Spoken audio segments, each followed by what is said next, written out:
वो लोग कब किसको कहाँ क्या करवा देंगे भगवान ही मालिक। तो लब्बो लबाब जो बिहार के खजाने की स्थिति है वो चिंताजनक है। जीएसटी के एडवांस जो 17,000 करोड़ थे वो राशि ये सबके सब ट्रांसफर हुए खाते में। बीजेपी ने अपने फैसले से सबको चौंका दिया है, तो वहीं दूसरी तरफ राष्ट्रीय जनता दल होली से पहले चौंकाने का दावा कर रही है।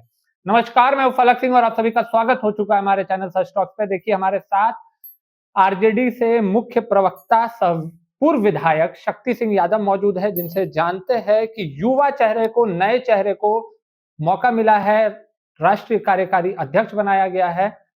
बीजेपी ने सर चौंकाया है, कहा है कि मुझे इस बात का थोड़ा खुशी भी है।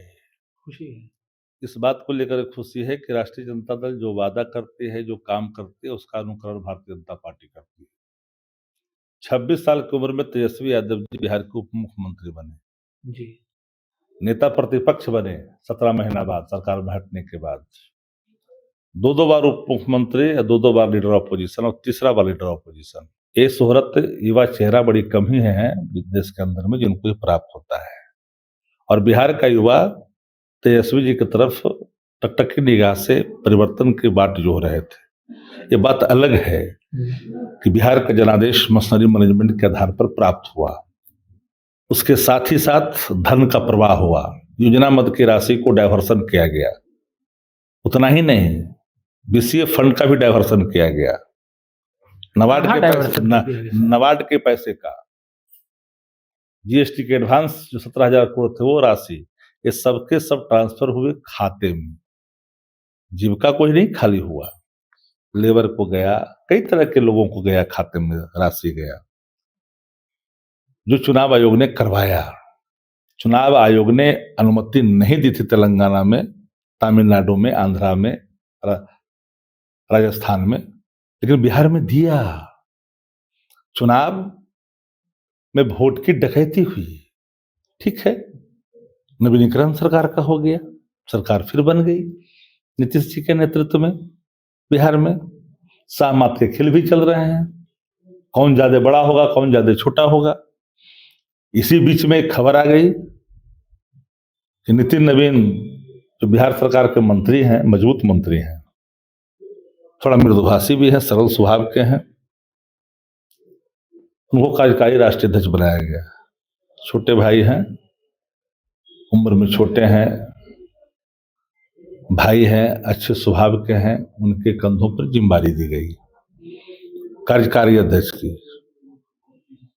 सब लोग मुंह लटकाए थे बिहार के भाजपा में। कुछ लोग कहते हैं कि कास्ट नेताओं को दिया, कास्ट नेता में सबको पछाड़ा और एक जिम्मेदारी ली। शक्ति जी ये तो मानते हैं ना कि काम पर लेकिन मेरी एक शुभकामना है, वो बने हैं कार्यकारी अध्यक्ष, अब प्रधानमंत्री जी के बराबरी में बैठेंगे, स्वाभाविक है। तो बराबरी में बैठेंगे तो बिहार का जो दशा है उसको एक दिशा देंगे प्रगति का। अभी जरूरत है 5 लाख करोड़ 7 लाख करोड़ का बिहार को। अब नितिन नवीन जी गए हैं तो स्वाभाविक तौर पर राष्ट्रीय कार्यकारी अध्यक्ष बने हैं, जरूरत है 5-7 लाख करोड़ के बिहार को तो अनुदान दिलवा देंगे। शिक्षा के सूचकांक में जो हम सबसे नीचे हैं, स्वास्थ्य में नीचे हैं, उस सबका इंतजाम करेंगे। ये तो मेरी शुभकामना है, काम करें, ऊर्जावान है, नया है, युवा है। मतलब पहले काम नहीं हो रहा था ये सब पे? ये सब बिहार में बहुत खराब स्थिति है खजाने की। 1,90,000 10,000 सीट बनी वाले को फिर से देने में 2,70,000 करोड़ की आवश्यकता बिहार के खजाने से पड़ेगी। 1,05,000 करोड़ तो इनका अपना खर्च हुआ है, और उसके बाद में 3,18,000 करोड़ के अथिये है, बजटे है बिहार का। बढ़ा कर कितना करेंगे? सारे डिपार्टमेंट्स हैं, उनके ग्रांट्स होते हैं अलग। तो लब्बो लबाब जो बिहार के खजाने की स्थिति है वो चिंताजनक है। चुनाव आयोग ने बिहार के खजाने को लूट में अपनी भूमिका अदा किया। वोटरों को लुभाने के लिए, खरीदने के लिए सरकारी खजाने से खर्च किए गए। पहली बार इतिहास में हुआ लोकतांत्रिक इस देश के अंदर में। सवाल है जनादेश तो पर्सनली मैनेजमेंट का है, ऑर्गेनिक है नहीं। ऑर्गेनिक जनादेश इसे कोई स्वीकार नहीं करता, मीडिया भी नहीं स्वीकार करती, भले ही बोले ना बोले। मेन स्ट्रीम की मीडिया का तो खैर हम चर्चा ही नहीं करते। वो लोग कब किसको कहां क्या करवा देंगे भगवान ही मालिक है। किसको चोर बना देंगे, किसको इंसान बना देंगे, तो भगवान ही मालिक है। मतलब लोकतंत्र नहीं जीता है बिहार में ना, लोकतंत्र की हार हुई पूरी तरह से, और यहाँ पर तंत्र जीता, लोक हार गया। यहाँ मशीनरी तंत्र जीत गया, लोकतंत्र हार गया। शक्ति जी, आखिरी सवाल रहेगा, जिस तरीके से आरजेडी का ये दावा आ रहा है अब खुल करके सामने, कई नेता कहते हुए नजर आ रहे हैं कि होली से पहले जब जेडीयू अच्छी संख्या में आई है, नीतीश कुमार फिर से शपथ लेते हुए नजर आए, तो होली से पहले क्या देखने को मिलेगा? ये इस तरह की मैं प्रतिक्रिया नहीं देता। अभी 202 के आंकड़े हैं एनडीए के पक्ष में। पूरा देश देखा 202 के आंकड़े वोट चोरी करके आए। वोट चोरी पर देख रहे दिल्ली में रैली भी हो रही थी, वोट चोरी हुई जिसकी चर्चा पार्लियामेंट में हो रही है। पार्लियामेंट में हर वक्ता वोट चोरी पर ध्यान आकृष्ट करा रहे हैं, इनके प्रक्रियाओं पर आरोप लगा रहे हैं। चयन प्रक्रिया चुनाव आयोग की जो होती है, चुनाव आयोग की, उस पर भी सवाल खड़े हो रहे हैं। चुनाव आयोग की भूमिका पर सवाल खड़े हो रहे हैं। ये सारे सवालात हैं। इन सवालातों के बीच में आपने एक नया सवाल पूछा कि भाई ये जनादेश तो ऑर्गेनिक है, ये नहीं है।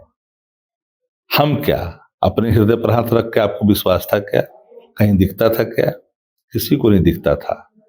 अब कोई पार्टी घटक दल 202 के लाने के बावजूद भी एनडीए में कोई घटक दल बड़ा छोटा होने के लिए प्रयास कर रहा, तो अब उनका विषय है, उनका निर्णय क्या होगा।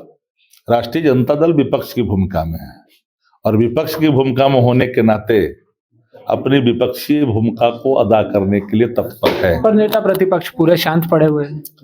अभी नई नवेली कोई घर में जब आती है ना, तो उसको कुछ वक्त दीजिए। अभी सरकार का नवीनीकरण हुआ है, चेहरे वही लबोलबाब हैं, तो कुछ तो टाइम दीजिएगा, कुछ तो टाइम दीजिए। मंत्री का काम मंत्री का होना चाहिए, तो अभी तो कुछ टाइम दीजिए।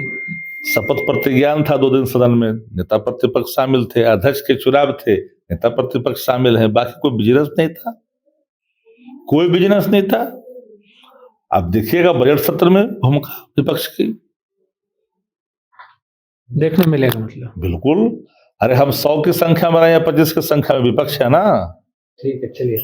देखिए, ये थे हमारे साथ आरजेडी से मुख्य प्रवक्ता शक्ति सिंह यादव जी, जिन्होंने नितिन नवीन को, अपने छोटे भाई को बधाई तो दी है, साथ ही साथ में चुनौती भी बड़ी सामने रख दिया है, और साथ में संदेश दे दिया है स्पष्ट, 100 हो या 25, पर जो विश्वास है वो कम नहीं है। जुड़े रहे हमारे साथ, देखते रहे सच टॉक्स। धन्यवाद।